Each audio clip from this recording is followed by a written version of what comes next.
2, 1, or so. Hello, everybody. Welcome back to the Serenial podcast. This is episode 16 or something like that. We've been doing this for that means it's been about 4 months. Holy cow. Damn, time flies. As always, I'm Mega Harv, and as always with me, I have Enigmatic Entertainment. How you doing? Hey, man, how's it going? Oh, not too bad, not too bad. Yes. I was saying before the stream started that I'm on day 5 with no caffeine, and I've been having a real struggle today. And, hopefully there won't be any, stream technical difficulties. I got them all out of the way, before the stream. So we'll see how that works. So, Enigma, what have you been up to the past week? Man, same old. Last week I got the Platinum Trophy on the new Ratchet & Clank Rift Apart for the PlayStation 5. Nice. Great game. I went back to streaming Mass Effect 2 now this week, and I just finished it last night, actually. I started Mass Effect Legendary Edition before Ratchet & Clank, put it on hold just to, play that, get that out of the way. Now I'm going to be starting Mass Effect 3 out of the trilogy probably tomorrow. Looking forward to that. Classic trilogy. I'm going to have to get around to that sometime this year, but I'm thinking I'm going to just wait either for it to just go on sale or just wait for a Black Friday sale. Because I can't imagine that Sony's pretty good about Black Friday sales. So I could probably grab it for some amount off. And definitely Black Friday. Kind of a glaring hole in my, my gaming resume. Because I hear all over the place, how great they are. So I should play them, because I imagine it'd be one of those games where I would play and be like, why haven't I played this? What's the matter with me? Oh, definitely. It's one of the most, to me, it's one of the more iconic series of the past, 2 console generations or so. I'd believe it. Just from word of mouth. I tell people I haven't played it, they're like, what? What's wrong with you? I know, yo, you gotta do it. But, came out with Andromeda in so much shape. They went from the trilogy, then they went to Andromeda. Right. Which released on the PS4 and Xbox One. Great. It was okay. It's more Mass Effect. It's just that they completely switched it up. Whole new protagonist after playing as Commander Shepard for 3 games in a row, picking up right where one left off and going on and on. And they just come out of nowhere. Andromeda. It's just what? Whole new galaxy or whatever, and everything is this returning characters. So it was just really jarring. Yeah, I was just gonna say, it's just jarring since the Mass Effect experience is what Shepard up to now. Then all of a sudden it's reset. Hey, Violet. Yeah, it's all new people, and on top of that, when it was released, there was bugs and glitches and all that stuff that they had to patch and fix over the course of some months, which left a sour taste in a lot of people's mouths. I didn't play it until after all that stuff was fixed. So to me, I was oh, it's fine, but right. I could see that being a total buzzkill for anyone playing a day one. It's what's this crap? Exactly. What they do to my series.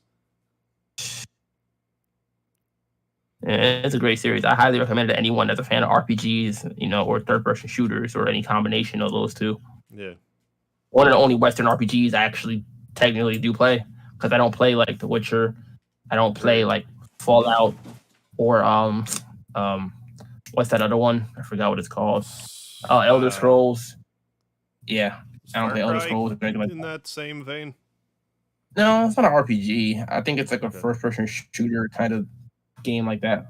But yeah, it's the only RPG game. It's the only RPG Western that I actually do play. Okay. And I consider it probably the best out of all the ones I did look at and whatnot. I really hear that I should be playing Witcher 3 also.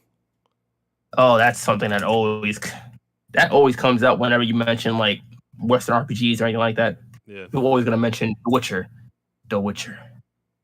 I looked at it, I just didn't find it completely interesting at all. I'll just get to it if I get to it. I'm more likely to get around to Mass Effect than The Witcher. No, yeah, I think so too. They're also very different from what I've seen. Mass Effect is more sci-fi. Yeah. And The Witcher is more fantasy, it looks like, because it looks like it takes place in just mythical creatures and things of that nature. From what I've like just watched from the gameplay, Yeah. I kind of prefer the whole sci-fi adventure thing. I call Mass Effect is like space politics, basically, because Okay. it's always some like political thing between this species and that species Okay. and this one, and then there's xenophobia and they fight each other. Gotcha. It's like real life, but just in space instead.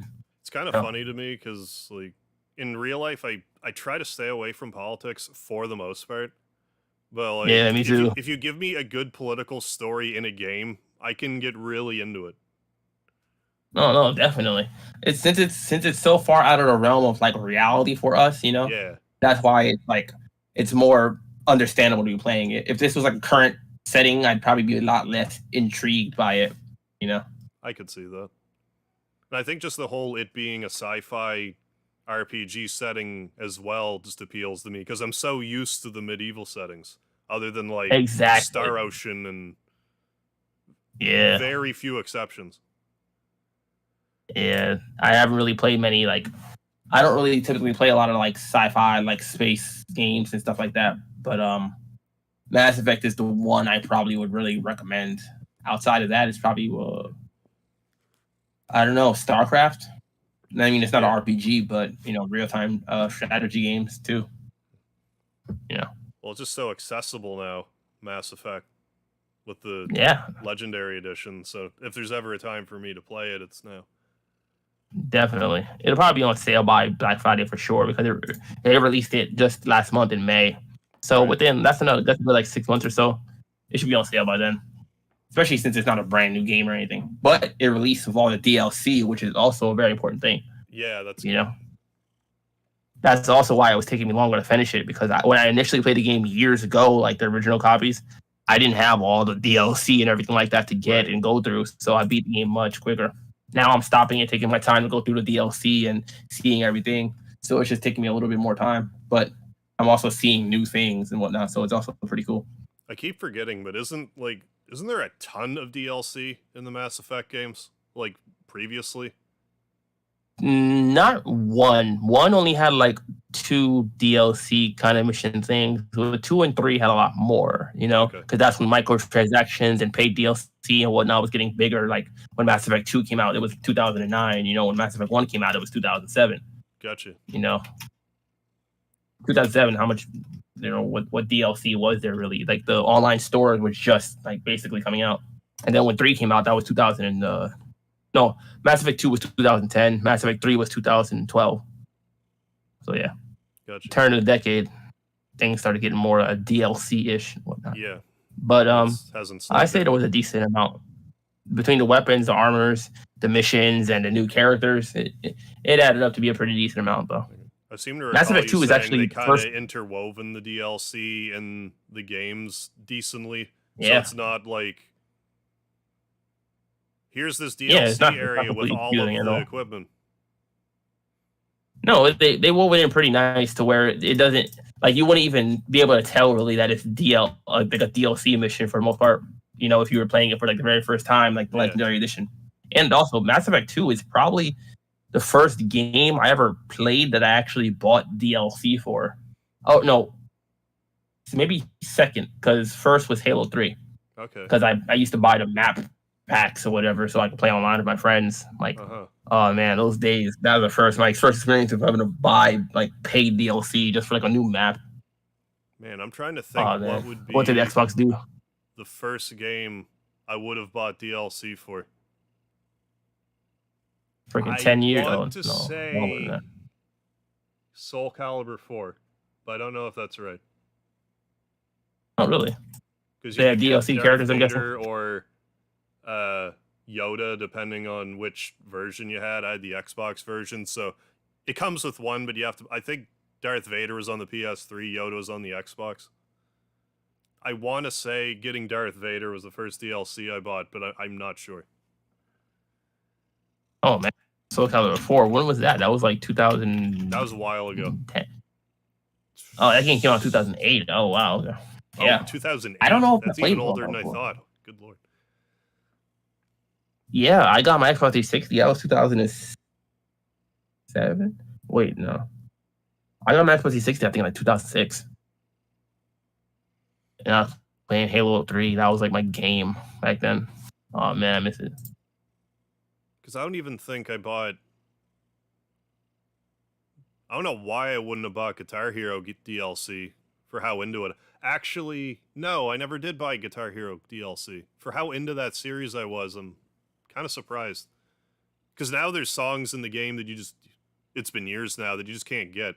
Like The Devil Went Down to Georgia on Xbox 360, you just can't play it. It's kind of a glaring hole in my Guitar Hero playing. Because it's like it was a really hard song, but I never got to play it. So, but like, Oh, whatever. so you can't even like. You So you're saying it's not even available? Now. You can't even get it now. Wow. There might be a way to get ridiculous. it. I agree, Vile. I didn't like Soul Calibur 5.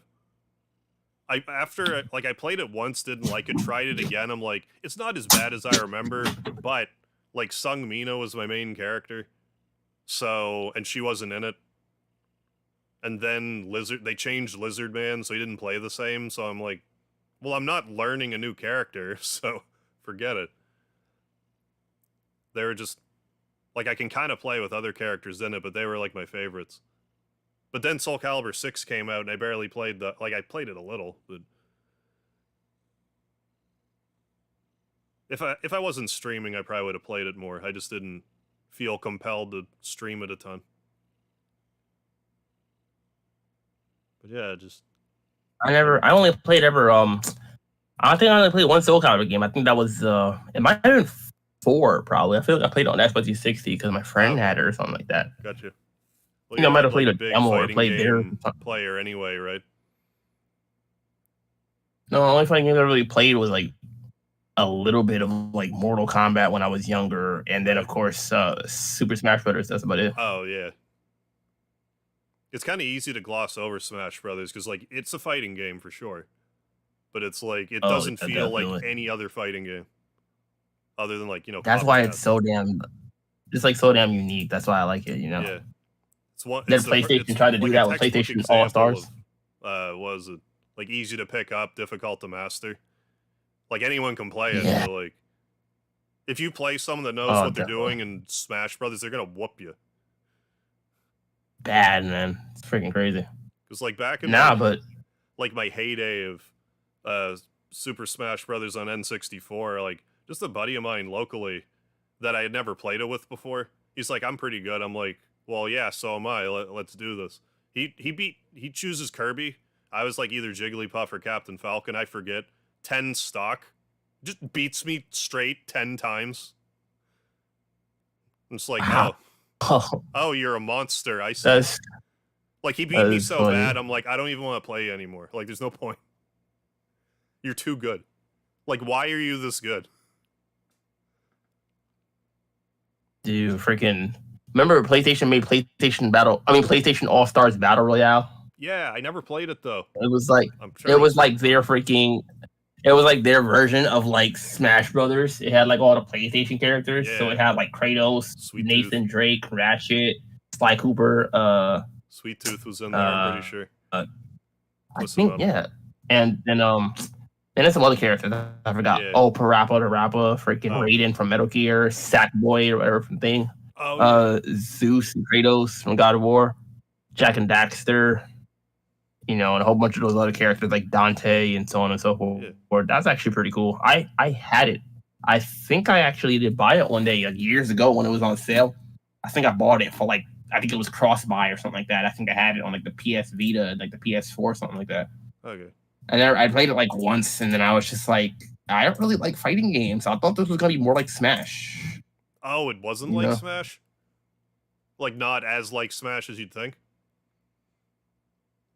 It just wasn't as I thought it'd be more like it, but it just didn't compare. Like I just didn't feel it. Weird. But since I never really liked fighting games much to begin with, I didn't. I wasn't really that surprised. Gotcha. I was like, oh, it's okay. Hey, Ray Unit, what's up? I feel like I needed more. Best Soul Calibur games are 1, 2, 3, and 6. I didn't mind 3, but I didn't play it. Like, I didn't have anyone to play it with. So I wasn't, like, super into 3, but I played it by myself a bit. 4 I played a lot of because it was online Soul Calibur.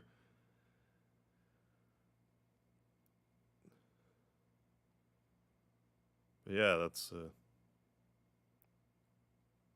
love me my Soul Calibur, but I never think to just sit around and play it. Even though today I was just messing around with Mega Man 10 on the PS4 with like the Legacy Collection, I was just getting all the trophies today. And now I'm thinking about doing a stream where I get the... For those of you that don't know, in Mega Man 10 for the PS3, there's a trophy in it called Mr. Perfect, where you have to beat the game without getting hit. And I'm thinking about doing that, or trying to do that. Which sounds impossible, and it's pretty difficult, for sure. But, like, what I didn't realize at first is you can save after you beat each Robot Master.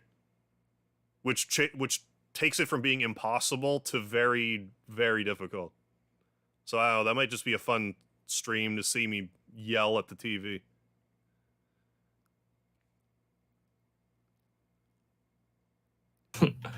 Yeah, man. Mega Man games are classic, like some of the most difficult games.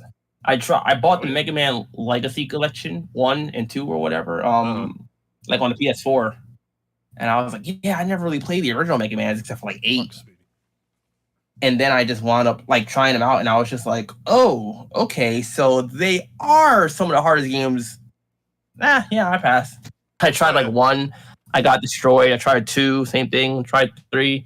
I said, okay, never mind. This isn't for me. One's not. It just might not be for me. One's not a good one to jump into the classic series with. I would probably recommend 1 last, because it's like it's Really? easily the least polished. It's really broken either way. Like, if you know how to break Mega Man 1, it's very breakable. But, like, I would be more inclined to recommend a later one in the series. Like, 3 onward. I wouldn't even recommend 2, really. Like, 2's a... Like, 2 with the Metal Blade is fun. But, like, I grew up with 3, 5, and 6. So, like, I'm biased towards those ones anyways. I have a hard time with 4. I don't know why. 4 in particular gives me trouble, but it does. Mm. But yeah, 7's... Like, I like 7. I think 7's an underrated Mega Man game. And 8. They're both underrated, I think. I never played 7. I want to. I actually should go back and play 7. 8 was... That was the one I grew up playing because that came out. I was a kid then, but freaking I got like a PlayStation, I think, shortly after it came out, so I definitely was on that. I think I beat it at least like once or so. The voice acting in that is hysterical. Oh, yes. Yes, it is a little bit. That was pretty nuts. Dr. Light is Elmer Fudd, and... classic 90s Capcom voice acting. It was like among the worst ever. Between that, oh man, that was like right up Resident Evil 1 and Mega Man 8, and Mega Man X4. Yeah. Man, this is what am I fighting for? What am Oh yeah. That was a classic line. I was like, he said that, so it's like, what am I I'm like, there was not enough. They just couldn't get the emotion like properly out with some of these like scenes. They're just like 1 take, perfect. We gotta get this. Like, you said it. Okay, cool. I was like, yeah, we're missing something here. Resident Evil though, those games though. Oh man. Nothing tickles me quite like bad voice acting in games. That's like a perk to me. Like, something I can, like, ironically laugh at.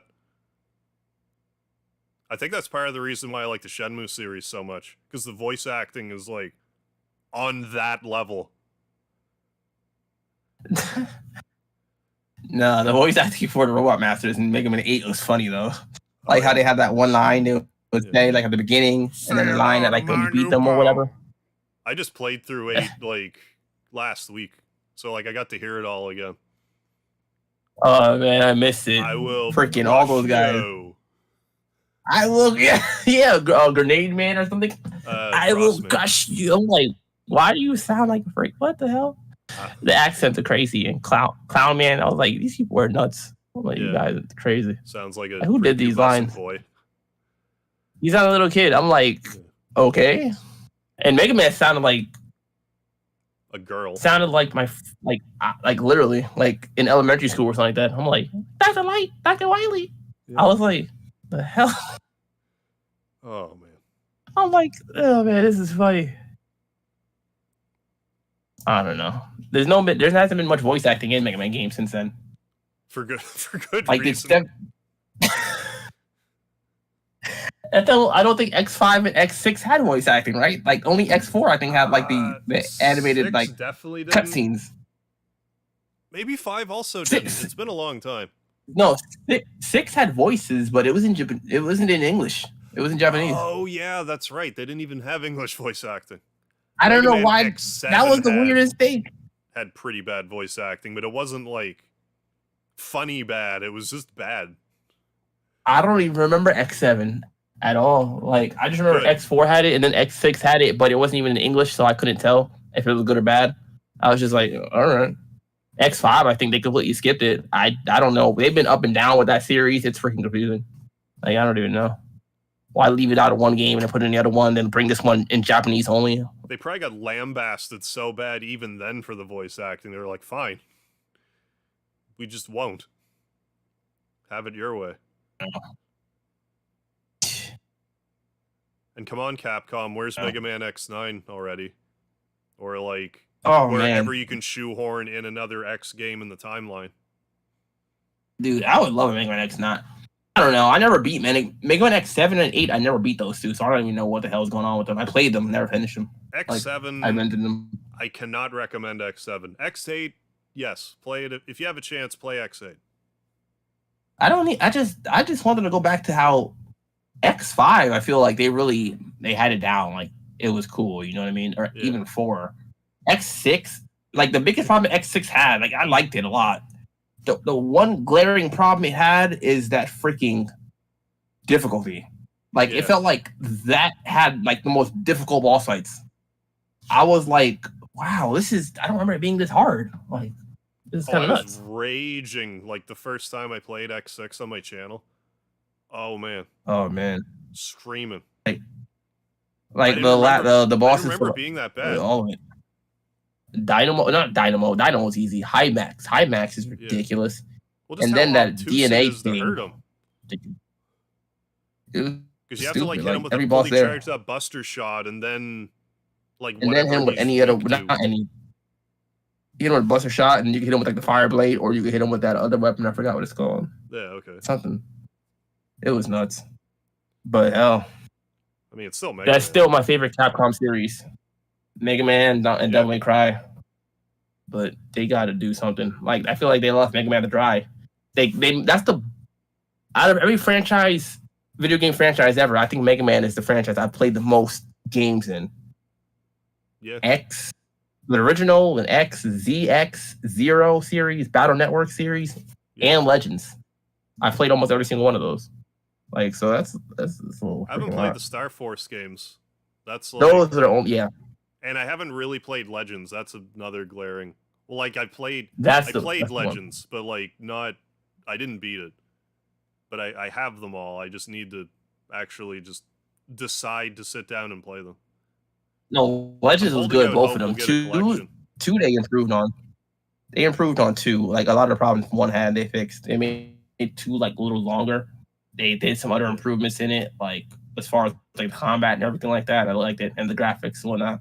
Yeah. I wish there was a 3. And hell yeah, Viles. No, this isn't happening. There's no reason to go on. What am I fighting for? That was the craziest. Like, I don't know the way you deliver those lines. That doesn't sound like Zero, the freaking like cool, mysterious, like strongest freaking damn near character in the freaking game. You know, like I was like, what? What's the guy doing? And X still kind of sounded like a little kid. I was like, they don't understand the point of that. They didn't really do a very good job of nailing down a good voice for X, ever.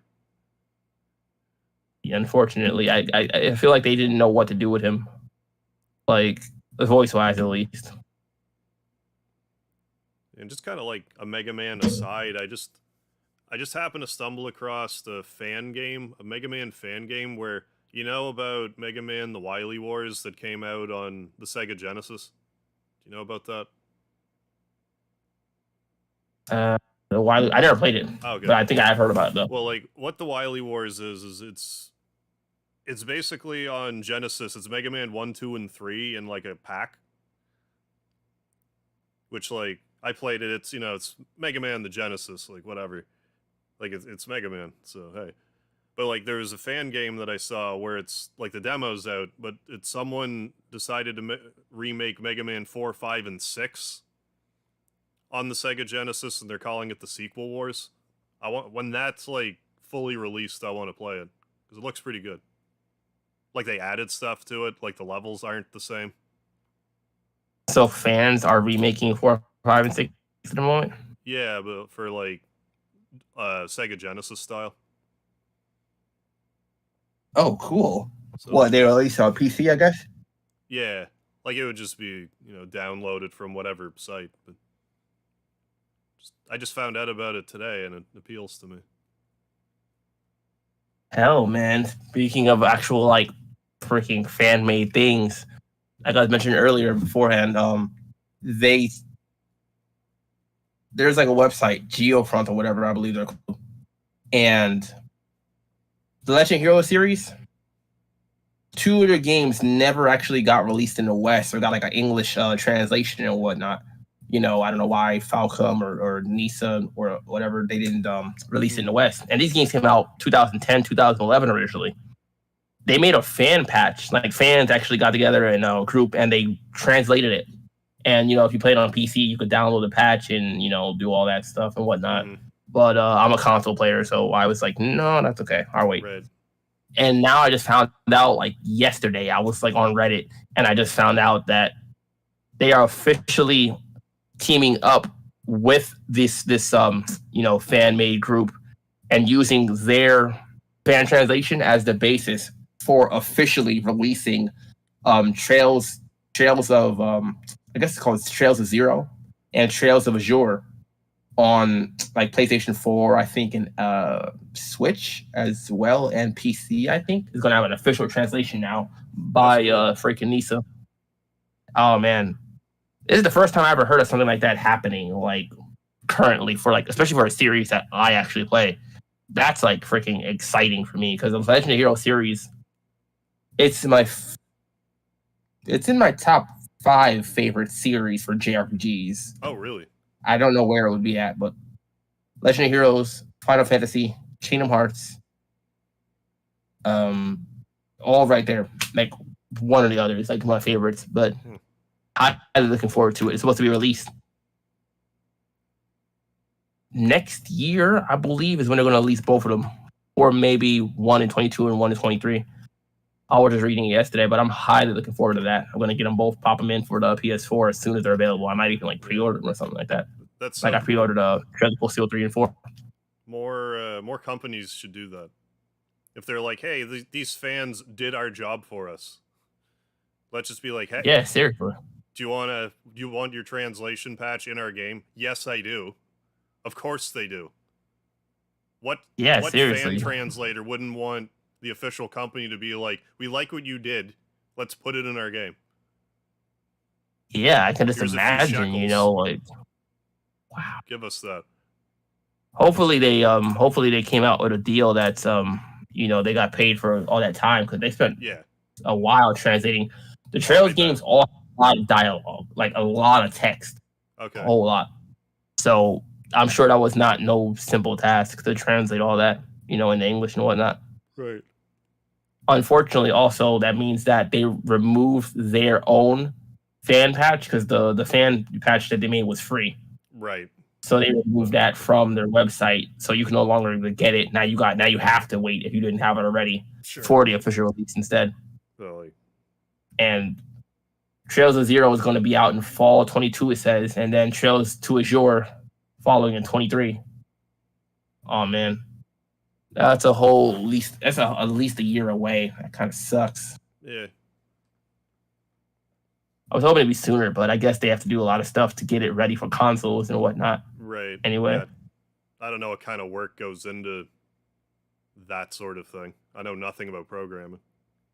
They probably have to take the patch also and make changes to it to be more in line with what they officially want it to be as well. Yeah. Since they're the ones behind all the other games, they have to make sure that it fits because Right. this is a long, overarching story between all the different games in the series. Yeah. Yeah, it doesn't make me interested like what they got from it though, like what that deal involved. You know, whether it was like some kind of like contract. I mean, I don't know how much they'd be willing to pay. Of course, I don't know how much that stuff costs, but you know, it is interesting to think about what they got out of it. You know. I know it also comes, of course, with recognition and whatnot too. Yeah. You know, in the sense of like pride. You know, like an accomplishment is really made. You know. Oh yeah, we all definitely have plenty of, unplayed stuff to play in the meantime. Oh man, yeah. In the meantime, yeah, actually, I just was going over my list, like in my mind, of what games I have to play still until then, and there's like half a dozen games I bought in the past few months that I just haven't gotten through, like Bravely Default 2, and I just recently bought Pikmin 3 Deluxe Edition on the Switch. It was on sale. Oh, cool. Oh, That's another series. Wait, what? Did I hear you correctly? I must have misheard. I know. It's a Switch game on sale. I'm like, I was like, oh crap, I have to get this. And it was actually like half off. Oh, wow. I was like, whoa. Usually it's like, 5% off for games. Yeah. Someone at Nintendo screwed up. Someone's getting fired. I know, right? It was for Prime Day, because this week was Amazon Prime Day, you know? Monday and Tuesday was. No, wait, no. Yeah. Well, I didn't get it from Amazon. But the good thing about Prime Day, like, you got other companies typically. Yeah, definitely. Oh, that makes more sense to me. No, definitely. It's, Nintendo and the sales, I don't know. But it was in sale. I got it from Target. Okay. They were having a sale. So I'm like, oh, definitely. Even still, like, that's uncommon. But... Oh, yeah, definitely, man. But, like, it did release. Because the thing is, I feel like, especially for that game in particular, it came out last year, like, maybe around Halloween or something like that, I think. Around there.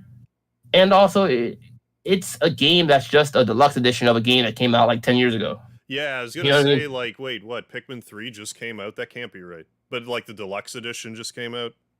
Or the Switch version just came out? Yeah, like, the Switch version is deluxe edition. It came out in... No. The original Pikmin 3 came out July 2013. So, like, 8 years ago. Gotcha. But the deluxe edition came out just in 2020. Okay. What's new to the deluxe edition? Really? They just added in. What did they? I don't even remember. I haven't played it yet. I just picked it up like a few days ago. I forgot what they added. They added like some DLC or like freaking. I'm trying to freaking remember. I forgot. What did they add? That's a series I need to give it a chance. I have one of them, I think, or I used to. It's a great series. Pikmin is one of my favorite series too for like Nintendo that doesn't get enough love.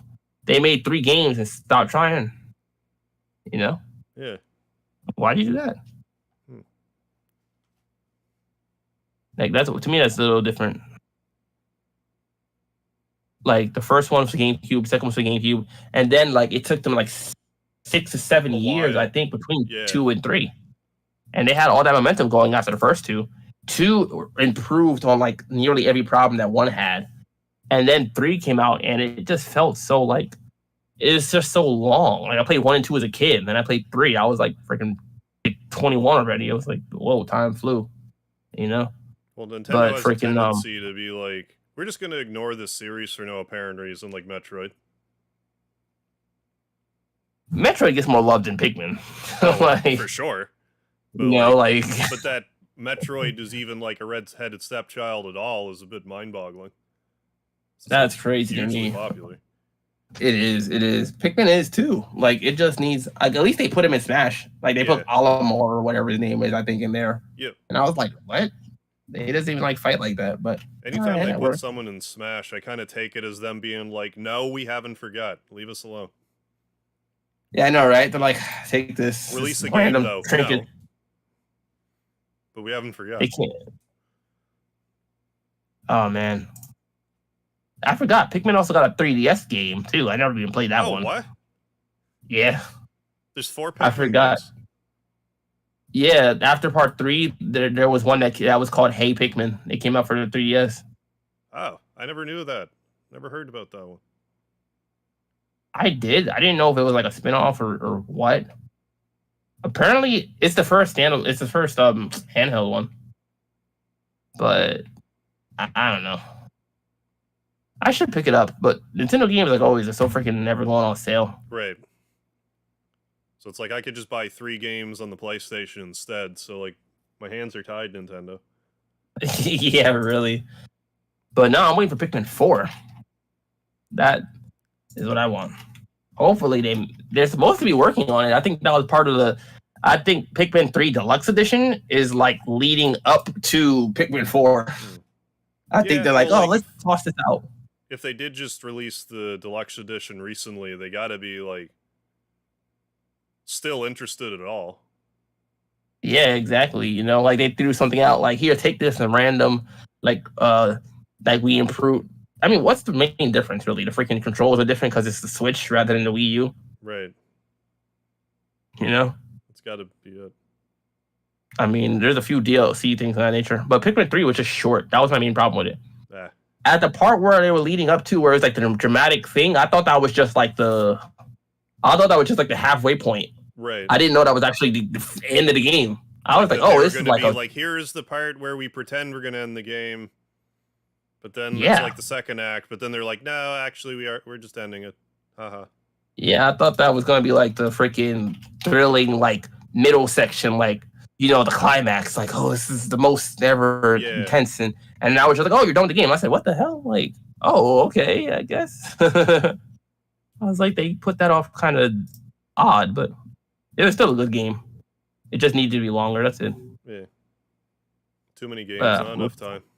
Looking forward to 2. I mean, looking forward to 4. Apparently, it is still in the works. They said they've said we're working on it, but they could be working on it. Right. How long? Whenever the Swatch comes out, that I like to call it, whatever comes out after the Switch, I like to call it the Swatch, and I imagine it's a Nintendo watch. It's just like a Switch, but it's like up your forearm, but there's like a strap around it. Like the dual disc from Yu-Gi-Oh! Yeah. Like, you just have it on your arm. You just play games on it. Like, what the hell? But yeah, it stays attached to my arm. That's pretty cool. Is a new Metroid game announced a sequel to Fusion? Yes, actually, it is a direct sequel to Fusion. Like, it has Samus using her like fusion suit or whatever it was called. That game looks so good. Hell yeah! I'm waiting. I've been waiting for it. Fusion is the last game, like chronologically, you know. Because even the remodel Metroid, but like that looks like I'm gonna want to play it. Metroid's and good. It looks like I didn't really play it growing up for some reason. The title is Dread, you know, so it looks like I don't know. You said you didn't play Fusion at all, right? Or no, I only played half of Super Metroid, and I screwed around with Metroid for NES as a wee lad. Fusion was the one where, you basically had to like be on every so often. You would have like these instances in the game where like SAX or whatever, which was like Samus's like original suit, because like a whole bunch of stuff happened and she had to be like freaking, what's it called, like she had to be like surgically like freaking removed from her suit, or some weird stuff happened, like where it got infected and it seeped into her. It was weird. But like the original parts of her suit that were infected like kind of came alive and it was like hunting her down. Right. And she was like, you know, kind of like a weakened state. So you couldn't destroy it because it was too powerful. Like her suit's freaking super strong or whatever. So you know, it became a living organism. It was chasing her throughout like this whole space station that she went to go investigate. And you had to avoid that thing whenever you'd see it because you could not take it out. You'd have to hide behind freaking things, go up and hide, turn to a ball, all that stuff. It was like this. It was really like creepy, you know what I mean, in a way. Because you're like, this thing can beat me. It's like Resident Evil. Yeah, you know what I mean? Thinking it's like, it was giving me like Nemesis vibes or something. Yeah, like Nemesis. Yeah, that's like Nemesis, except you couldn't destroy it at all. Like, you could attack it, nothing works. You know what I mean? At least Nemesis, you could hit it and you could Right. drop it to the ground. You know what I mean? Yeah. But yeah, and Dread looks like it's gonna be the same thing because they said that robot thing that attacks you, like from the trailer, they said that thing is indestructible, and they said it chases you around the station again too. So I'm like, Okay. so for the sequel to Fusion, they're basically like doing the same thing. I'm like, hey, if it works, I mean, well, I'll take Yeah. it. Fusion is like my number one Game Boy Advance game. We're pretty close. Definitely long overdue. Another 2D Metroid. Oh, definitely. The last one was the remake of Metro. Yeah. The last one was the remake of Metroid 2, I believe. Right. Super Metroid, right? Yeah.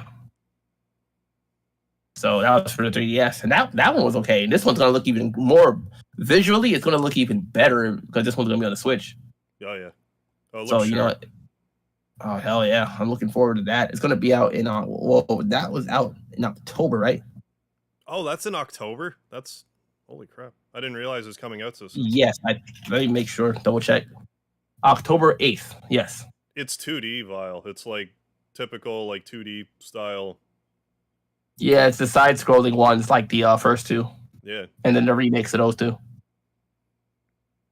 I don't know what it But is technically, there's about only two. Metroid Prime, but something about the graphics of it make me sleepy. At least like the first one.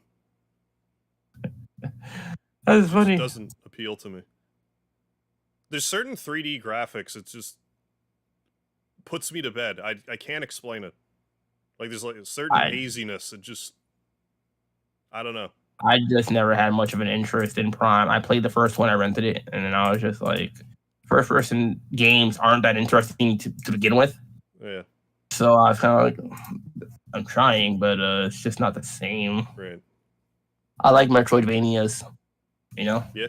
Especially Metroid itself. Like, have you ever played, speaking of Metroidvania, have you ever played like, well, like Symphony of the Night, for instance, but like Bloodstained, Ritual of the Night? Have you played either of those? When it comes to Castlevania, I've played like one of them, and I don't know which one is which because their names confuse me because they're not 1, 2, and 3.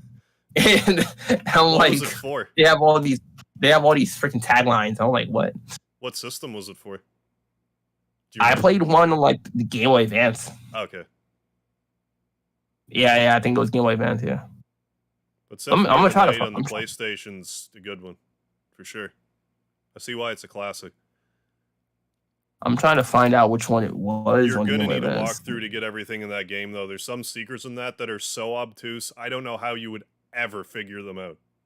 Like it's ridiculous. Some of them. Metroid, I was a freaking like a fiend, especially as a kid, going back and forth to like every room, trying to find everything there was. Like I would do that crap like all day. Like I don't know how I stood it, I don't know how I bear it. That was a lot. Yeah. And I usually would collect almost everything, but there's a lot of freaking stuff. And like sometime, I think it was last year, I binged through because I got the Castlevania collection, and then the other Castlevania collection that had Rondo of Blood and Symphony of the Night on it. And what was my point? Oh yeah, after that I was gonna go on to play Bloodstained Ritual of the Night, which is a Symphony of the Night ripoff, but then I just didn't play it. But it looks really good. It's like that same style of game because Konami doesn't want to make, you know, video games anymore. I'm trying to figure out which one was it for the Game Boy. The Game Boy. Circle. Like, I'm looking at the whole timeline. There's like 20 Castlevania games here, I think. Like Lament just looking at this list. I'm just saying random Harmony of Dissonance. I don't know. There's a bunch of them, but yeah, I know what you're saying. Like they're all. I would have to look at like. It might have been no. It wasn't one of the 3D ones or anything like that. Actually, it might have been. It might have been the PlayStation one, Symphony of the Night. I don't know. That was classic. Oh wait. But some of those. Or was it Aria of Sorrow? I don't remember. If I didn't have a chat guiding me through it, I would have never, well, or like looked it up online. I would have never gotten some of those secrets. Ever. I can't stress that enough. Oh, Rondo of Blood remake for PSP. I still need to go on a PSP binge anyway because I want to play the Final Fantasies that were released on PSP, 1 through 4, and I kind of missed out on the PSP. Hey, buddy. That's another classic series, but that's one I never really played much.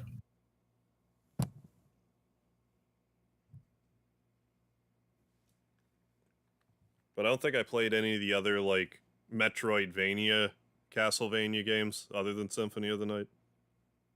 But, like, they're good. Oh, definitely. I'm sure.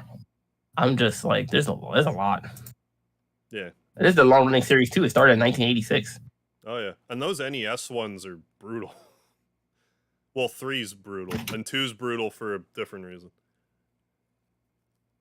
I can imagine. 4's hard, Like, for but real. not like... 4's really good. Super Castlevania 4. It's basically a remake of 1, but it just handles much more nicely. I don't know. Yeah, I heard that one was pretty good for that SNES. Yeah. Crazy. Too many games. Too many. Yeah, Vile trying to get me to play Dissidia for like how many years now? And I'm just like, yeah. Final Fantasy: The City or whatever it's called. Yeah, but the For the PlayStation PSP? one, because I heard the PlayStation one, the PSP one, because I heard like the PS4 one's like not great. I played it. The PSP one. I actually played that one. I have it. I think on my Vita. Gotcha. It was okay. It was like a freaking. I just call it like a Final Fantasy fighting game. Really. Right. Like, that's kind of what it reminds me of. Well, I'm like Or basically what it is. Game. I like fighting games enough that I'm sure I'd enjoy myself with it. Oh no, then you would like it. Definitely. I wasn't that interested in it really though. I mean, but when it's like a one-on-one fighter in a sense. It was pretty stylish and whatnot though. Pretty cool. They all like fight one another, like the different characters from the different Final Fantasy games.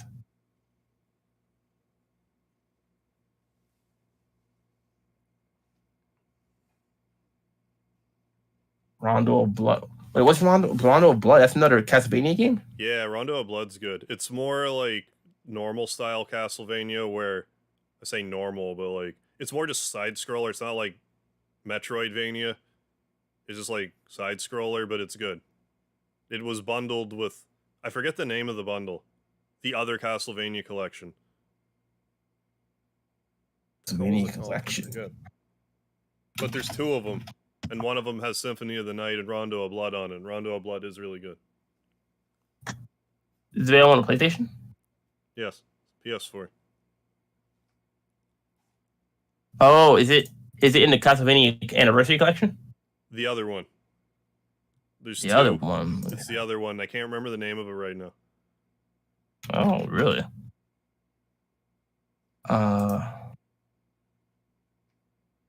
bothering me. I should know the name of it. It's, it's typical Castlevania name convention. Only other thing I see here is Arcade Archives versus Castlevania. Let me try to find it. I forgot. I have Google in front of me. Oh, is it Castlevania Requiem? Symphony of the Night in Rondo of Blood? Yes, that's it. Oh, okay. All right, that makes sense. All right. Yeah, it says the 2 games together from 1993 and 1997. Yeah. Rondo of Blood and Symphony of the Night. Oh, that's cool. See, something like that, I'd probably have to get it on sale and like play it. Yeah. Like PS4. That wouldn't be too bad. Yeah, it's worth it. That version has the original Rondo of Blood, not the remake. I was saying the remake is much better.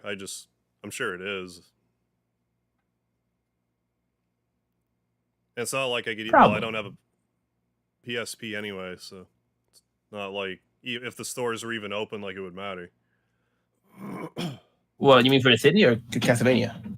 Castlevania. Oh, okay. I did not know that there was this many actually like freaking Castlevania games. Tons of them, close to 20, I want to say, because there's all. Oh yeah, I definitely collection. Then Requiem collection, but then there's just a bunch of, like you said, ones with all these weird names. There's got to be a good, like, 7 of those.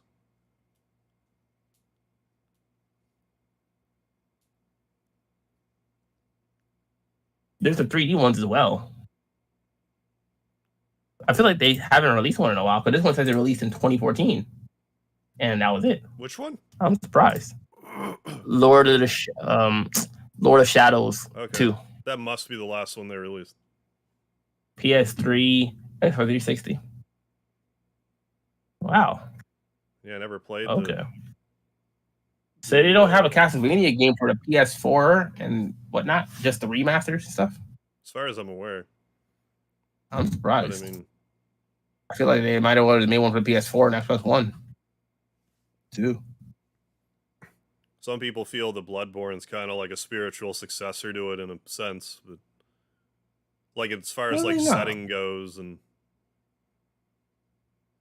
whatnot. I mean, and like being super hard and stuff. Yeah, but I mean, it doesn't have the same like gameplay or anything like that, though. You know what I mean? Or like story. So I'm like, well, you don't have a whip. Yeah, and that too. You don't have a whip, do you? Hell, that's another one. Kyle, I remember now. You refreshed my memory how you could actually unlock Symphony of the Night and original Rondo of Blood and the PSP Rondo of Blood. Oh man, that's crazy. But yeah, I'm definitely gonna at some point just emulate a bunch of PSP stuff when I feel so inclined.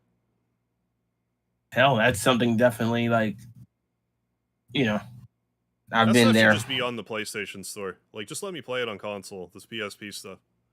Why not? That's why it is useful to have a Vita. I played a lot of PSP games that I missed. I got to play on my Vita. I just bought them like from the PS Vita store when they were on sale.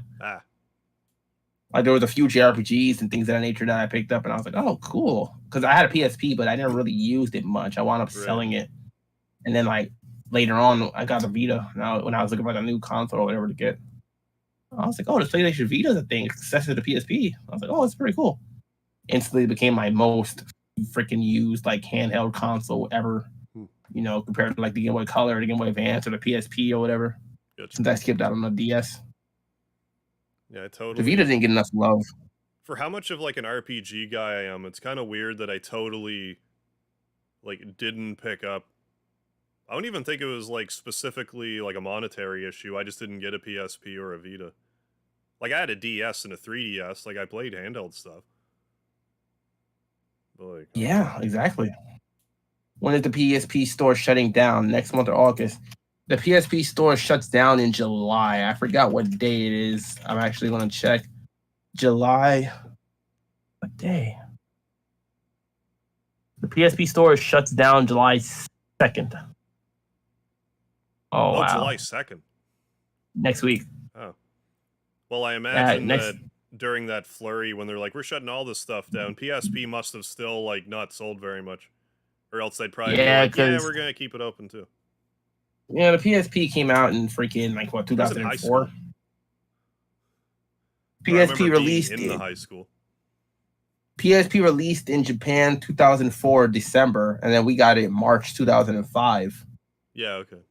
Maybe I just heard about the PSP when I was in high school. I was in freaking middle school when that thing released. Like seriously, I was starting high school soon, but I was in middle school still. That's crazy. I got one when I got my PSP like when I was in high school, I think, actually. A little while after it released. But yeah, that console's it's been out 15, 16 years now, so. I forgot that the PSP was like a good emulation, like portable emulation device too. Yeah. It was the most powerful portable console when it was introduced, and it was the first real competitor of Nintendo's handheld consoles. Yeah, definitely. Yeah, they actually held their own. It was... I think that's part of why I dismissed it, because I'm like, Nintendo's got the handheld market on lockdown, whatever. That might have been part of my logic. But I feel like PlayStation always released consoles that were a little bit more powerful than Nintendo, though. You know? Oh yeah, Compare the PlayStation 2 to the GameCube, the PSP to the Game Boy Advance or whatever it was, well, I think or I the was just DS. I guess. thinking about how like Game Boy to the like Sega's equivalent, like Game Gear and Nomad and stuff. It's kind of like Yeah. wasn't great.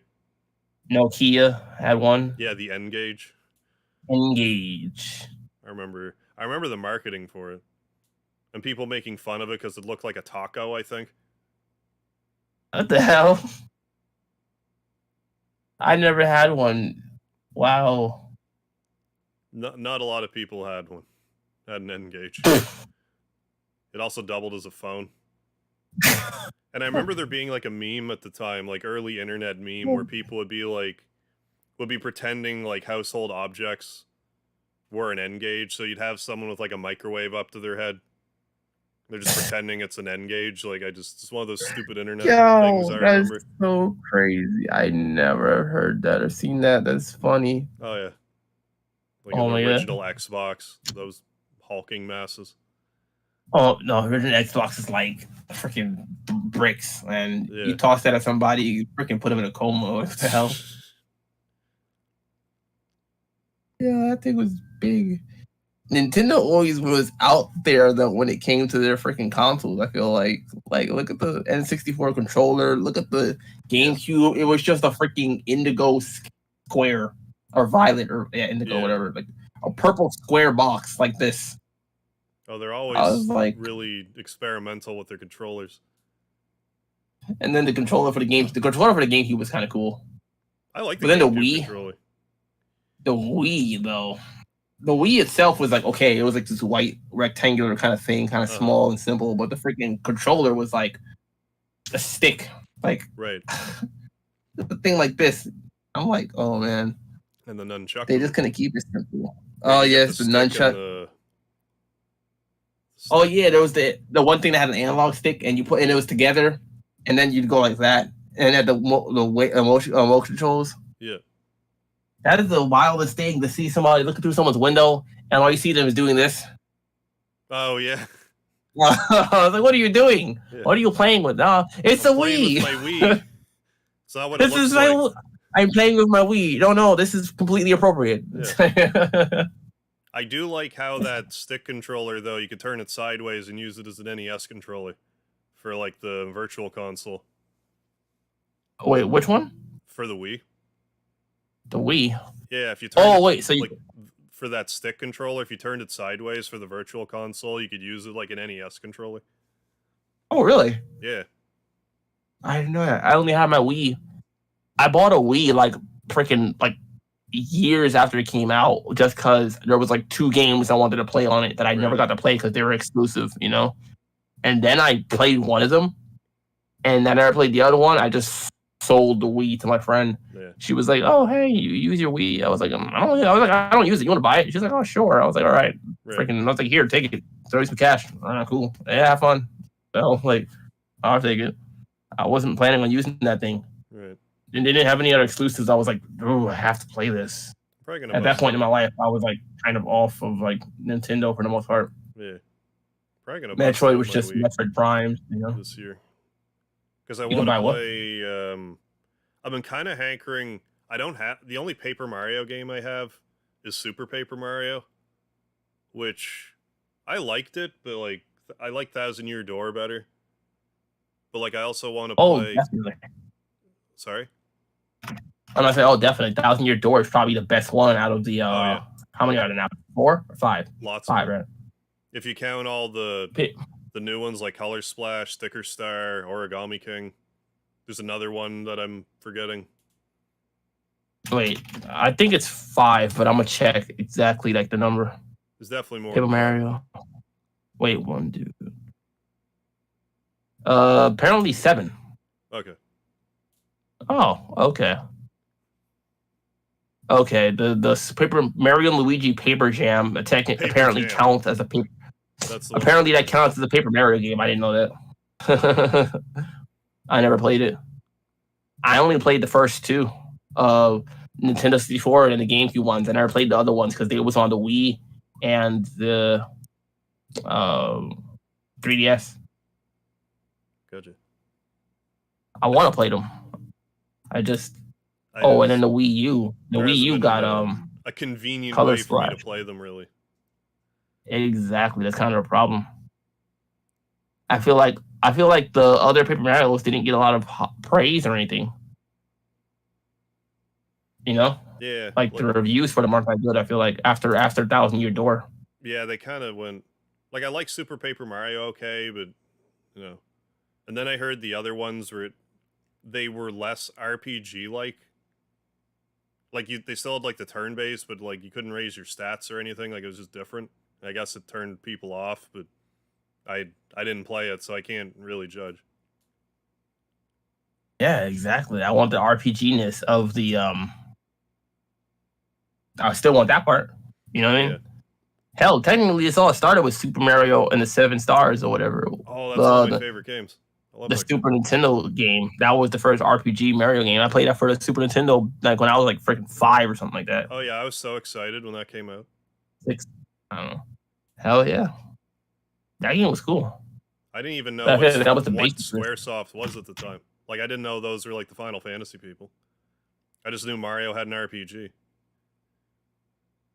Oh man, it's freaking Mario has done everything. Legend of the 7 Stars. That was all turn-based. Freaking. Oh crap! That was developed by Square. Oh yeah. Oh wow! I didn't know that. Yeah. That's crazy. That's funny. Oh yeah. First RPG in the series. And I heard that they were gonna do like Mario RPG 2 or whatever, and then Square's like, nah, we're just gonna go to PlayStation instead. So Nintendo's like, fine, we'll just make Paper Mario instead. Square, we're mad at you. Yeah, they kind of just found like a different developer, I guess. Intelligent Systems. It says developed. Yeah. But hell, they developed this Intelligent Systems developed freaking Advanced Wars apparently and Fire Emblem. I didn't know that. Yeah, it says Advanced Wars, 1 and 2, and freaking all the other ones. Dual Strike, Black Hole Rising. Yeah. Battalion. Oh, and Battalion Wars. Battalion Wars was good. I never played any of those. That was one of those classic GameCube exclusives that is good. Like there wasn't many GameCube exclusives that weren't part of like that Nintendo thing. You know, well, technically, Battalion Wars is part of Advanced Wars, like overall. You know, just different kind of like gameplay a little bit. It's like kind of more real time rather than like turn based strategy, I guess. No, I don't know if you could get your hands on a GameCube or GameCube emulator or whatever, then I'd recommend Battalion Wars. I never played the sequel though because that was for the freaking Wii, Battalion Wars 2. Oh. I missed out on so many games because of the Wii, the Wii U, the 3DS. Not the 3DS, I have one. The Wii and the DS. I missed out on so many games because of those two right there. No, I feel like I missed mad sequels. It's hard to stay on top of all of it. It's too much. Oh man, to be able to financially afford every console, and then on top of that, also having the time to play all the games you want for every console, and then still do everything else, it's just like mind-boggling. I just can't do it. Like when I was younger, I had more time. I feel like, but I mean, I was also a kid and I couldn't afford all this stuff. Well, like if no more games ever came out, I would still be years catching up on like my backlog. Oh man, that's a lot of freaking games. I'd have to go play like every game from like Castlevania, every Mario game I missed, every Zelda game I missed. Oh yeah. Every freaking I'm trying to work through Zelda this year and I've done a poor job of it. I played Zelda. Oh man. I want to play Ocarina of Time, but this year? I want to play it sooner or later, but like I don't know what I'm gonna. So what Zelda games have you played already? I've played most of the ones that were released on console, but historically I don't beat Zelda games. I just play them for like an hour and I'm like, eh. Like I don't even dislike it. I just put them down and don't pick it up again for whatever reason. Ocarina of Time, the copy I had, the file kept deleting. So that one wasn't my fault. That's a tragedy, man. That's a tragedy. Ocarina of Time is the best Zelda game, and it's I like my know. favorite video game in freaking ever. Like, I've watched multiple people play through that game. Like, I've watched it a ton, like, I know it. But, like, to play it myself, it just... I never got to the third dungeon, because my save kept deleting. that's one of the games I could really sit here and watch someone play and be like, actually, like, oh yeah, I actually like this game. Like, I want to watch. Like, yeah, because it's just great.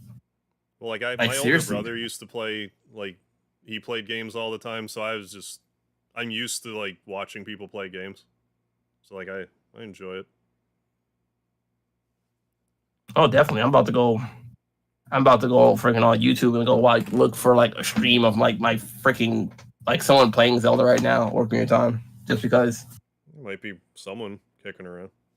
Oh, it was definitely the battery. It was a new copy. It just happened to be like a lemon copy.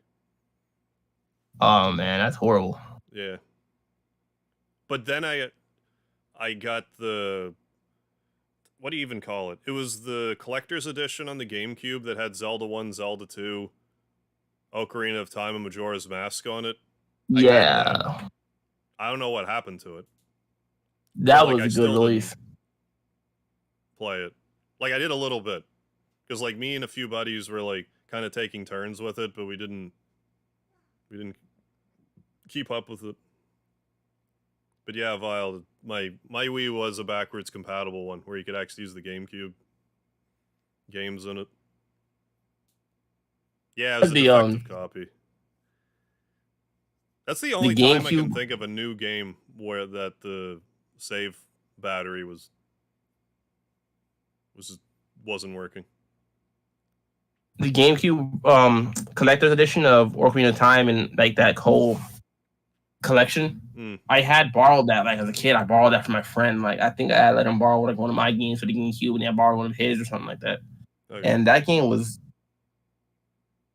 I think we're talking about the same one. Is that the one that had like the red and purple cover or whatever? I think it was. I think so. I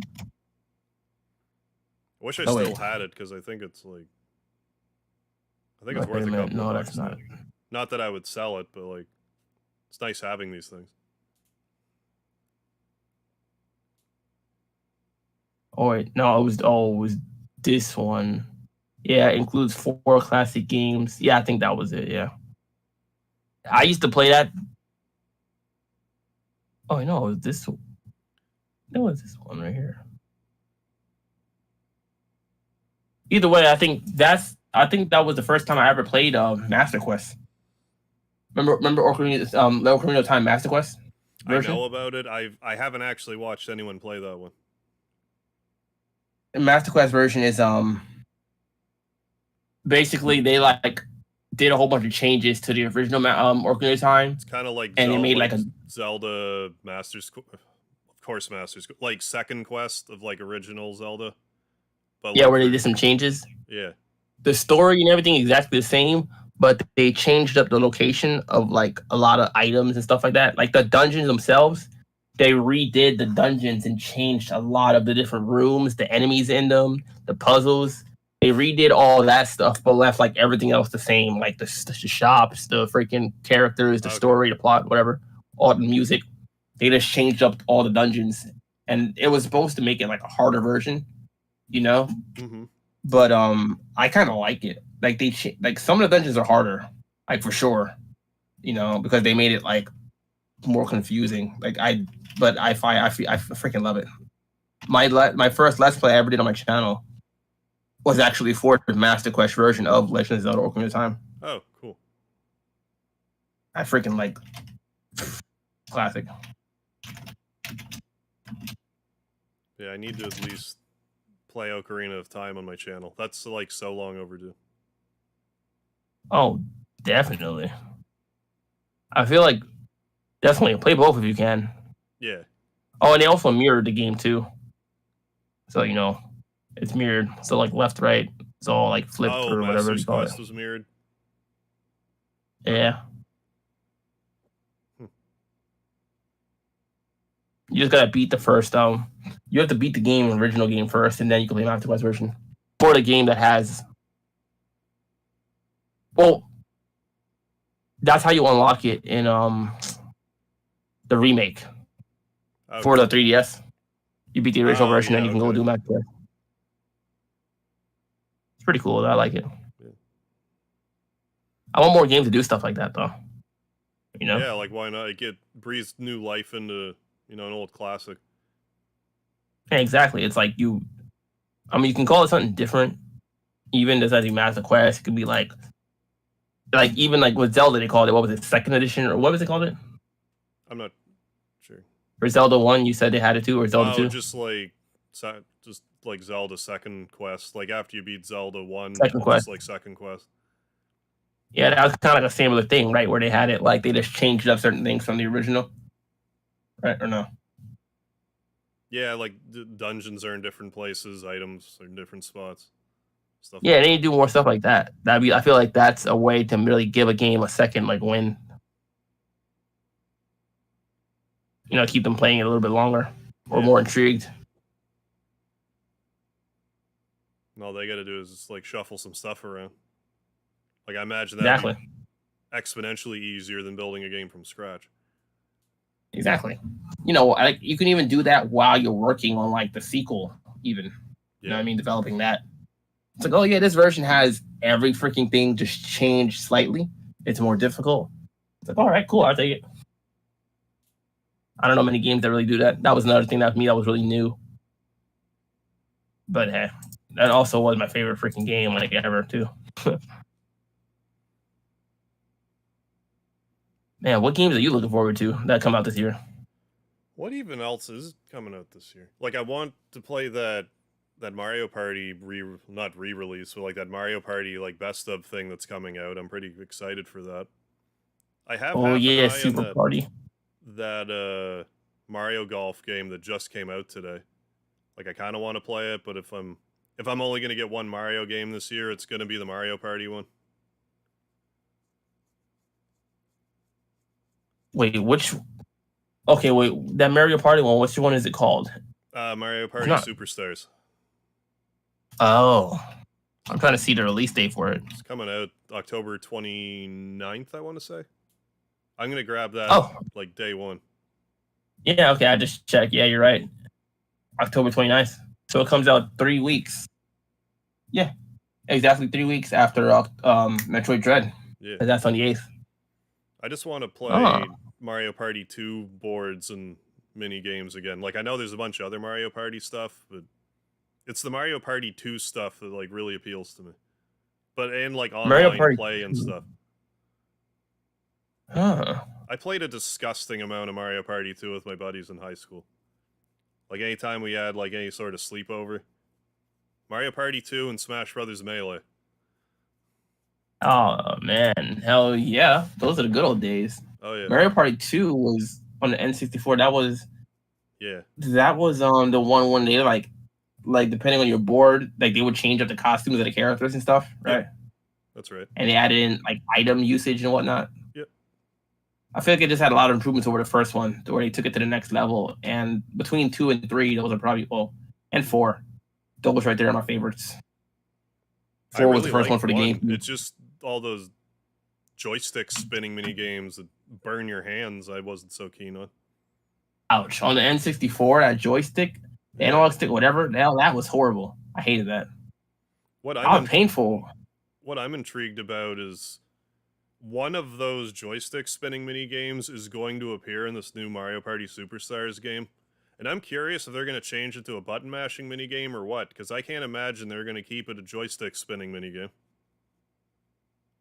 On the N64, that was so painful. I remember having that controller and then having to I tried my thumb and then that wouldn't be fast enough. I would have to freaking go with my hand. I had to go like this. I'm like I'm freaking washing the windows. I'm like, what the hell, man? It was nuts. And I damn near breaking the controller. Yeah, your palm of your hand would turn red from it.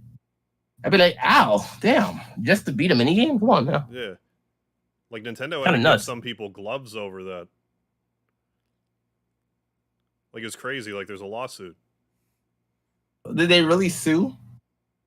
I don't know if it was people sued, but I know that Like they must have, because Nintendo gave, like, if you could prove you own the game, Nintendo would not sell, they would give you a glove.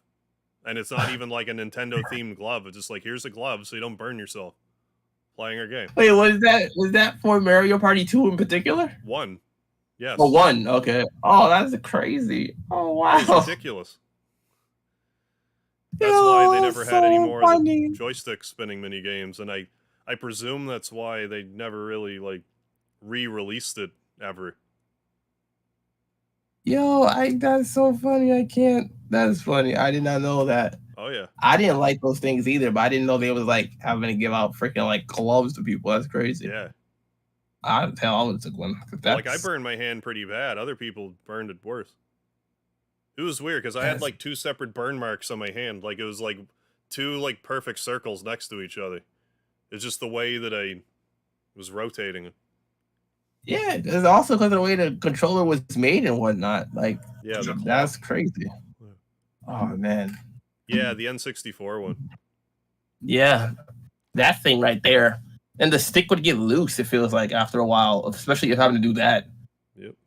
It was no longer the same after you played with it so hard. Like, damn, the thing was like getting a little loose. I was like, oh, geez, this isn't built to last, is it? No, but I mean, funnily enough, I haven't done a lot of N64 stuff on my channel, but I played Banjo-Kazooie and Banjo-Tooie, and to do that, I had originally bought a third-party N64 controller, and I played through Banjo-Kazooie in one night, and then Banjo-Tooie. That took me, I think, 4 streams, and I want to say on the second stream, the control stick broke. Like, it just broke off. That's ridiculous. Yeah, it was like, I'm like, what a cheap piece of crap. So the next day I went out to a used game store and bought a controller. Like a legit first party one. Because like the control sticks are loose, but I had never broken a stick off. Wait, and you connected it to your PC? I actually played it on like straight on my N64. And hooked it up through my Elgato. Because I have, oh damn, I have an original like Elgato Game Capture HD, and those you can still play like retro games on. Elgato, the original. I'm trying to see if I have the one I have. A Elgato HD has like the adapter part, so you can play retro games. If you have an Elgato 60 and anything beyond that, they removed it. Mine can't then. Yeah, I have the Elgato. They took it away, like it was useful, but that's a lot of the reason why I don't want to. I'm not really interested in upgrading a capture card, but like, I especially don't want to because, like, then I lose the retro game functionality for when I want to. Not that I do a lot these days, but it's nice to have it. Ones though, I have an Elgato HD 60. I bought years ago for like when I was doing like Let's Plays on like the PS4, and I needed one to record stuff. Right. And then I got one just this year. I bought the new version, so instead of the Elgato 60 HD or whatever, I bought the Elgato HD 60S Plus. Okay. Which is just getting confusing now with the names. Like they added an S and then a plus sign. Xbox One S, too. But no, the one I bought though, it has like instant game view and it has like 4K HDR pass through or some crap and like all this other stuff. But it worked and plays really well. I mainly actually use it for streaming since I don't really do like Let's Plays anymore. Right. I use it for when I'm streaming, so I connect that to my PC from my PS5, connected to my PC and whatnot, and I just stream like that instead. It works really well. I just wish they weren't so expensive, but I mean, I definitely think it's like of quality, but it's the only company I've used so far for capture cards is Elgato. Yeah, they're pretty good. I bought a Roxio, and like I tried to play. I forget why I bought a Roxio exactly, but I did, and I tried to get it to work with Shenmue, and I just couldn't figure it out. So I'm like, fine, I'll just use my Elgato. I think I was having issues with my Elgato, so I just wasn't. I forget. Because, like, I would have been... Unless I was just playing a lot of PC games at the time, or, like, emulator games. I forget now. But, like, I think there was a period where my Elgato just kind of decided it didn't want to work anymore, and then... So I didn't use it for a while, then I hooked it back up, and it's like, I work now. And it's Oh worked yeah. fine ever since. So you got the original Elgato capture case. You got the first one they made? If it is Like the first one, but it's the Elgato Game Capture HD, yeah. It does have HDMI support as well, but you can also hook up like composite cables and component cables and stuff to it. Oh, this one right here. Yeah, I don't even know where you get one of these anymore now. That's They're not like you would get it used if you were to get it. Sucks that they don't have like a retro version or whatever that you can just get. Yeah, this one. That's pretty cool. In all seriousness, a lot of the time it's easier to just emulate, but yeah, like definitely. my N64 games, I just prefer to, when I do a video, I just prefer to use my cartridge in my system for whatever reason. I just prefer to. That way, you're more so. I feel like you're less likely to have like any kind of hiccups occur. You know what I mean? Less like stress in the on game the itself. machine, most likely. Yeah. You know, some of the emulations, you know, if you get like a bad download or whatever, right, it'll have glitches, problems. I've run into that stuff a few times myself, you know, with various like games and whatnot. Like it'll be like, oh, this is a bad download, or oh, this emulator won't run it properly, and it's just like, oh well, I wish I had, one of those so I could just capture it directly from. But I don't have it. I don't even have those consoles. All my old consoles are gone. Yeah. You know, otherwise I probably would do that. I don't have N64 anymore or PS1 and PS2. I sold my PS3. A lot of my old consoles stopped working, or I sold them basically. Yeah, I'm just such a pack rat. I can't part with anything. I don't have a lot of space or money, so I wind up selling stuff if I can. Like I still have my Xbox One. I don't even use it, but I'm probably going to eventually just sell that because it doesn't have a lot of use for me. Right. I sell it to someone who would actually use it. Yeah. Well, I mean, if someone else would use it, then why not? Exactly. Mutual beneficial. You know what I mean? Just like I have enough space for it, and like, I mean, if push came to shove, like, yeah, I would sell them, but like, I've held on to them this long, I may as well just be a hoarder at this point. If you have the space and you don't need like the funds or whatever emergency, it's nostalgia. You know what I mean? Keep on to it. Well, there's certain games that like I wouldn't get rid of no matter how desperate my situation is, but like there's probably a good like 80% of these games I could get rid of and I wouldn't even notice. 80% of your games? Just a good chunk of them. If I were to just sell them, I would probably never even think to play them again. But then there's other games like any of my Final Fantasies, I could never bear to get rid of those. Or like Chrono Trigger, or Earthbound, or like just like my favorites, Mario RPG. Like I couldn't get rid of. But like a lot of them, I would never touch again. No, man, I feel you. I have a steady collection that I've built up still, but I just don't even, and it doesn't even count after counting the ones that I've sold, which I'm like so meticulous. I've kept a whole track of all the games that I have and the ones that I've gotten rid of and whatnot, and I'm like, I still have a lot. Wow. Yeah. But it takes up a lot of space. It's nice to have something to look at. There is that certain part of it where like, should I really be holding on to these games, or should someone that is going to actually play them, should they have them, rather than them just collecting dust on my shelf? Like I think about that. Yeah, you can only play so many, But I mean, it's also I like to look at them, and it's like artwork in a way. That too. That's true indeed. Very true. Eventually, we'll hit a point where eventually they're just gonna stop working. I don't know when that's gonna be, but eventually. The games themselves. Yeah, one of these days. Well, I mean, it depends on what medium it is. It's a cartridge. You know, the N64 cartridges, is the PS Vita cartridge, is a disc. Right. You know what I mean? Things of that nature. How well you take care of them. And... Yeah, and how good you do. You know what I mean? Yeah. And that's a lot of it as well. But a lot of the games are really built to last, I feel like. The consoles might give out before the game does. I mean, depending, of course, on how well you take care of them. You know what I mean? Right. You know what I mean? So it's just like, well, what do you do? You know? Yeah. Like my games, I haven't had a game stop working on me in I don't know how long. Like, honestly. I mean, NES are a kind of touch and go, but it's more because of the system. Super Nintendo still works fine when I play them. I might need to, blow on the cartridge and maybe do, one reset, but then it's good.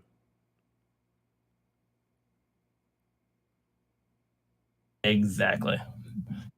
Blow the cartridge. Oh, man, that's a classic. Oh, yeah. That's a freaking classic there. Which I guess you're not supposed to do, but everyone did. Oh, man. Well, yeah. I think they didn't want you to get it, wet, right? Yeah. Something like that, basically. But I mean, as long as you were careful not to get saliva in it or whatever. But that's like a classic just thing for anyone. I don't know, I'd say 25 and over, maybe.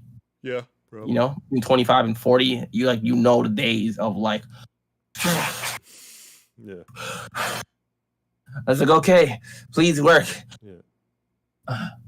And it's and you're just sitting there please work, come on. Oh my God, it's gonna work, yes. And then it works, and you're oh. You know, it's that anxiety. Is it going to come on this time? Is it going to freeze? It's especially it's freaking. Then you play it for 4 minutes and you get the blue screen. You get, no. And it's oh, crap. No, try again. It's like giving it's like giving mouth to mouth to the freaking, please breathe. Reset. Reset. Work. It's don't die on me. I actually just found out a new trick for the NES. I haven't had a chance to try it myself. But, I guess if you put an NES game in the system and it doesn't want to work, if you just push... You know where there's, that indent on the NES games? If you just, not, push it down, but just kind of, wiggle it back and forth once it's, in, I guess that makes it work, way better. I watched someone do it. I'm I had never heard of that until a few months ago, but it seems to work really well. But I haven't had a chance to it helps that see is it freaking that is crazy. But I only just nuts. Found out about that. There's all these little I used to use I guess my parents used to do it and taught me or whatever, but for the NS or Nintendo C4 or Super whatever, they're all cartridges. Yeah. But we used to use rubbing alcohol and clean the whatever you call them, the connectors or whatever on the inside. Yeah, rub it over with rubbing alcohol because water would damage it. Yeah. But apparently alcohol is fine for electronics for the most part, and that would work often. And you see all the freaking dust that comes off it. Those things are freaking dust magnets. Oh my! Dad, it's much easier. The Q-tips that I used on NES games. Oh man, you freaking go there wiping it. I think that's part of the reason why I'm so freaking meticulous when it comes to keeping stuff clean, is because of all those days of cartridges. I'm just this has to be clean or it's not gonna work. Yeah. Oh man, get all that dust off. Oh, horrendously dirty. My dad used to use I feel eraser on oh man, eraser. Really? He didn't do rubbing alcohol until I vividly remember though. I could not get. When I finally got my copy of Final Fantasy for the NES, I could not get it to work until my dad put rubbing alcohol on a Q-tip. Because I think it says on the systems, not to use rubbing alcohol, but it worked. The game worked after that. But, now I hear it's no, use rubbing alcohol. It's a good cleaning agent. I mean, hell, we use it for everything else, especially with this pandemic and whatnot, but... I just didn't know at the time. You just... I feel like CDs or DVDs and Blu-rays in particular are a little bit more better, I believe in. But you keep them as long as you don't scratch them. You know, like it's much easier to clean them because they're just flat, this like that. You just wipe it off. Right. All dust is off there. You go, boom, pop it in. But if you scratch it, then you're kind of screwed because they're so, you know. Oh man. PS1 I had some issues with because my PS1 in particular, like all where like the spinny part was, like the ball bearings kept falling out. So I only had, and they would like fall into the system. Really? So I would basically just, like there was one that I just kind of kept in there. But like, anyways, I used to have the hardest time keeping my, like I had NES levels of trouble with my original PlayStation. Once I got to PS2, it was like those problems were over. But I had to take such good care of my PS1 games on top of just everything else. But I was also really bad for leaving my games out like upside down. So this nice layer of dust would get collected on them. I always left my games and still do. I leave them upside down because I don't want that side to get scratched. I'd rather just collect dust because I could get the dust off like really easy. But if it's scratched, then it's kind of screwed. But that's why I just keep them. Even as a kid, I was like really taking care of my stuff like really well. That same closet for like 20 years has held all my games. I always remember to put them back in the cases, like, you know, because just having them out and about was never my thing. I hated that. To get into. Hell, I remember when I was little, my friends would come by and they look at my games because I always had so many games and all that stuff. They're like, oh, like you got this again? I'm like, yeah, I got this and this and this and this and this. All my collection's growing since then. And they would take the games out, play them or whatever, look at them, like, and they would like not put the stuff back the way I had it because I had it set, like actually like organized and everything. Oh, yeah. They just toss it, and I was like, why am I like the only one here like that seems to be organized with their stuff? I understand we're like really young, like elementary school or whatever, but damn, come on now, it's ridiculous. Oh yeah, you gotta take care of that stuff. You know what I mean? Oh, it's expensive. Really do. PS5 games is $70 now. Oh, PS5 exclusives at least. Uh-huh. And even more in Canada. Oh man, poor Canada. Isn't it like, doesn't it come out to like closer to 80? 80? Yeah, like it's actually after tax it's 75 where I'm at least. I think even when I bought Near Replicant it was $80. Oh, that reminds me actually. Thank you. I freaking forgot to mention I bought Near Replicant now. Oh, you did? Yeah, as part, remember I said I got Pikmin 3 Deluxe Edition? Yeah. The other game I got on sale too was Near Replicant. I got both of them. Cool. I'm actually waiting in the mail for a Near Replicant. I should have it by today. I mean, well, you know, today, tomorrow, whatever. Yeah. I should have it pretty soon, very soon. For whatever reason, like in the past like couple of days, I've been thinking about Near Replicant again, and I'm like, I think I like the game more now than when I was playing it. Like just thinking about it. It just It's just kind of How is the remaster? It was good. Like I think people had issues with it, but I never. I shouldn't. I have since played the original, but like I didn't play it back in the day. So to play the remaster, then go back to the original, like I didn't have any issues with the remaster. Like any complaints I had about it were pretty minor nitpicks. Oh man, but they improved on things since the original, right? The battle system's way smoother. That's the main thing. The game handles much better. I'm glad. I'm looking forward to it because I never played the original Nier. I want to finish this one. It's good for sure. And for some reason, I mean, I'm waiting to finish this one, then I'm gonna get Automata or whatever. Yeah. Since that's a sequel. But yeah, it was on sale. Like, definitely looking forward to it. I might actually stream that next. Because I'm going to start. Curious how you're going to like it. I'm going to start Mass Effect 3, and then I'm going to probably jump. But I'm going to do Mass Effect 3, start it, and then jump into Nier Replicants as soon as I finish 3. And 3 shouldn't take too long. I've beaten that one before. Yeah. It's going to take a little longer than normal because I'm going to go through all the DLC that I didn't have when I originally played. But definitely going to be looking forward to that. Like, seeing what changes they made. Probably not many, but and then Nier, as far as streaming goes, Replicant can be quick if you want it to be, but it can also take a while. Like, how long might playthrough take? 60 hours? If you Really? wanted to, you could plow through that game probably in about like. Well, one of the trophies is beat it in 15 hours. And you can Hmm. do that and like take your time a bit. Oh, really? I figured the If you game was pretty short. once you're familiar with it, like I wouldn't advise trying to get the platinum in that game. To No, begin yeah, I with, heard the platinum takes a while. it's just really grindy. And like, Oh yeah. I somehow managed, because for the original Nier and Nier Replicant, the trophies are basically identical. And I Okay. did them back to back, and I especially don't recommend that. Because there's so much of just kill this monster over and over and over and over. Oh, now I finally got one of the items I'm looking for, so I can make another weapon upgrade. But now I need 3 of them, so I gotta fight it over and over and over again. Like, that was tedious, but like, as tedious as that was, like, it didn't annoy me as much as it would for other games. I just enjoyed it so much that even doing something that tedious didn't bother me as much as it normally would. I probably will not go for the platinum trophy. I've heard that it is. Someone else told me how they got it and whatnot, and it's like ridiculous. I feel like they say it took way too long, so I'm not going to do that. I'm just going to go regular playthrough.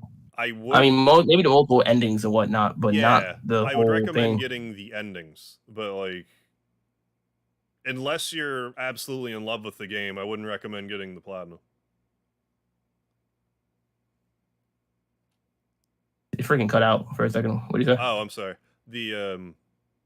Unless you're like absolutely in love with the game, I wouldn't recommend getting the platinum. Just get the endings. Oh no, yeah, I probably do that because I don't try to get platinum trophies on every game. It would take way too long. Some of them, especially like games like that, I can imagine based on what people told me.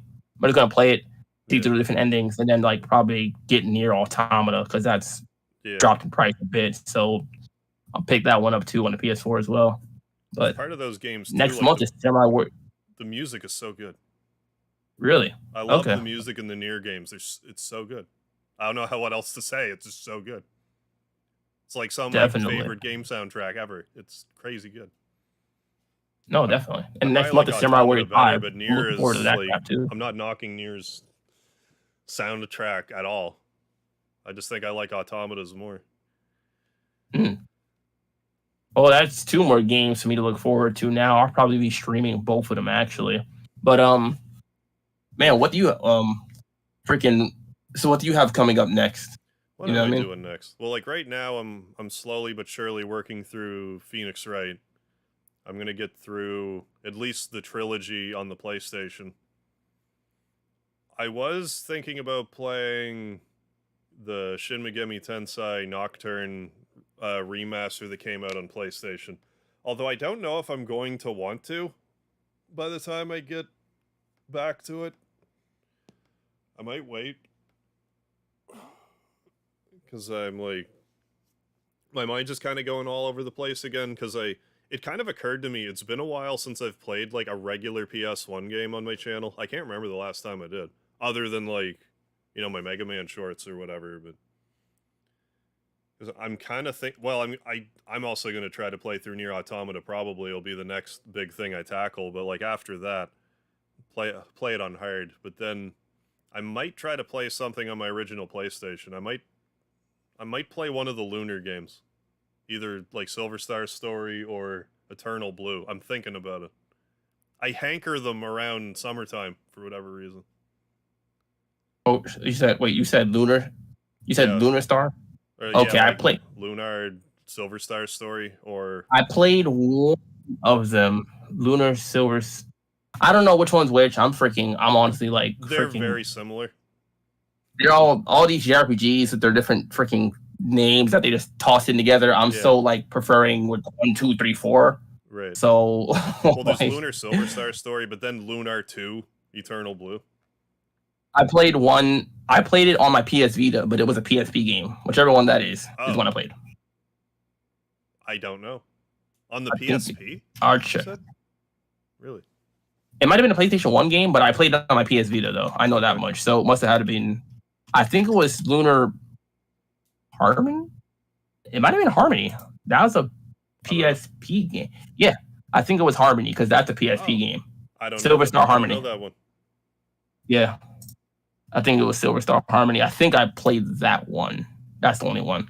But yeah, but no, freaking So yeah, you're doing Ace Attorneys 1, 2, and 3. That's your next streaming. Yeah, like I've just been doing those Let's Play format. I will eventually start streaming them. Okay. But like right now, I'm just doing them Let's Play format because I don't have. Like I've been having to get up early Monday to Friday, so I've had to work around that. So I've been doing the uploads of those. Then no, I have a few things that I'm kind of eyeballing. Oh, yeah, man, like I said, it's just for me. I'm streaming Mass Effect, going to stream Mass Effect 3 now, and then probably the Nier Replicant probably afterwards, and then maybe Nier Automata as far as like what I'd be streaming. Yeah. And besides that, I'm just like, have like multiple, like a few different video ideas in my mind that I'm like mulling over to post, like Right. when I'm not streaming and whatnot. Like, last week I just posted my top 10. Oh no, not last week. What was it, like early this week, actually, maybe Tuesday, Wednesday, something like that. I posted my top 10 PlayStation Vita games all times, actually. Okay. That was freaking interesting. I love the Vita. Like, of course, check that out on the channel. Yeah. ENT, Enigma's Nerd Talk, my second channel where I post like all my top 10 list and, for anime and video game related material, for sure. And I'm working on another one. I might actually make another video talking about the Vita because I think it's just so underutilized. And it's this year, I think I'll make the 10-year anniversary of the Vita released, at least in Japan, because it came out in 2011. I think in Japan, and we got it in 2012. I'm going to actually check on that real quick. Oh, man. Wait, PlayStation Vita. Yeah, because the PSP came out in 2004 or 5. Japan got the Vita in 2011. We got it in 2012. So this year, yeah, I make the 10-year anniversary of like the initial release of it. So I mean, I might make another video or two about it, the handheld at all. But yeah, as usual, freaking Serenial podcast, where dreams come true, and we talk about video gaming forever. Oh, I might even. That reminds me too. I downloaded Catherine Full Body. Also, I might. Oh, nice. Stream of that. Oh yeah, I played the demo. I didn't buy the full game though. I want to get the platinum in it because like I really like Catherine. Like that's like, I don't know if saying it's like one of my favorite games is entirely accurate, but it definitely had like a profound effect on me when it came out. Like there was just nothing quite like it back when I played it on the Xbox. So to like get a platinum trophy in it would be like kind of satisfying, but I think it's going to be a complete nightmare. Like I would have to beat the game like 8 times for starters and just other stuff. Like you have to get a gold trophy on every level, and which doesn't, the thought of that doesn't appeal to me. And I don't think you can do the typical trophy trick where you're like, oh, I'm just going to play it on easy, because I think if you play it on hard, you get more points if you do the levels well. Oh wow. So I'm not sure how like I like the idea of getting the platinum trophy in that, but I don't think I will. But I might just still stream it anyway. I've already streamed like Xbox 360 Catherine, but this has like new stuff in it, I guess. Oh, cool. Okay, so freaking be on the lookout for that. Yeah. Hell yeah, freaking. Oh man. So many freaking games. So little time, I feel like sometimes. Oh, yeah. But yeah, freaking like always, make sure to subscribe. Yeah. Mega Harv. Yep. On YouTube. Yeah, Mega Harv on YouTube. I tend to upload Saturday to Thursday, pretty much without fail. I do a short every day. Every morning I upload. Right now I'm doing Mega Man shorts. I've made my way up to Mega Man 8. I've been trying to beat Mega Man bosses with the Guitar Hero controller without getting hit. I've been mostly successful. I'm curious to see if I can't remember off the top of my head like if you can even control Mega Man 11 with the joypad or like the D-pad. If you can, I could try to play that with a Guitar Hero controller. Probably. I need to test that. But I'm curious how 11's gonna work out. Man, like clockwork, a short every day, every morning. I've started uploading them a little later in the day just to like experiment with the time. Just because I noticed in like my YouTube analytics stuff that most of my viewers are online around noon my time. So I've started uploading my shorts like a half hour before that and just seeing if there's like any tangible difference to my viewership. YouTube and its mysterious algorithm. I know, right? Maybe next time, actually, yes. Next week, let's talk some more about YouTube in particular and how like the algorithm is just so mysterious or enigmatic, you could say, and just gets on our nerves. I'm down for that. how YouTube is our our marriage of convenience. Oh man! All right, guys. But yeah, thanks for joining for another Serenial podcast. We'll catch you next Friday, same time roughly. Every Friday night. Hopefully, this time was a little bit later because of like technical difficulties and everything like that, Yeah. But next time should be like normal, which is like usually 2 hours earlier. Right. Like that's like the on time thing. This is just much later, but as always, catch us guys every Friday night, usually around 8 Eastern, 9 what's that? Atlantic? No. Yes. Okay, thank you. I am right. I was about to say, please don't be let it not be. Oh yes. So yeah, thanks for joining in. We'll catch you next time. Yes, indeed.